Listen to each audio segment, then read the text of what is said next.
যেই নারীর পেটে বাচ্চা, ওই নারী যেন আল্লাহ নবী সাল্লাল্লাহু আলাইহি সাল্লামের চেহারা, সৌন্দর্য, নবীজির গঠন ওইটার কল্পনা করে, তাহলে আল্লাহ তাআলা সেই বরকত ওই বাচ্চার মধ্যে দান করে। এটা আল্লাহওয়ালাদের কথা, বুজুর্গদের কথা।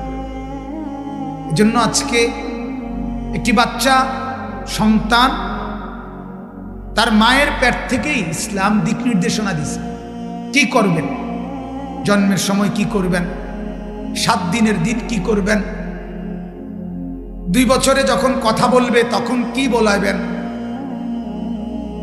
যখন 7 বছরের আগে কি করবেন, 10 বছরের ভিতরে কি করবেন, যখন প্রাপ্তবয়স্ক সাবালক হবে ছেলেটি মেয়েটি তখন কি করবেন।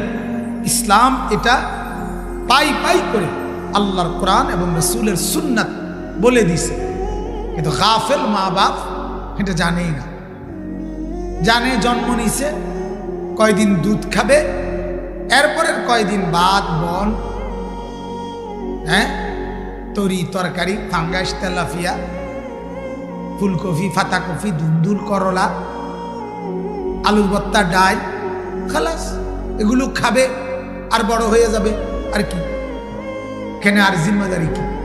না, এটা মূল জিম্মাদারি না।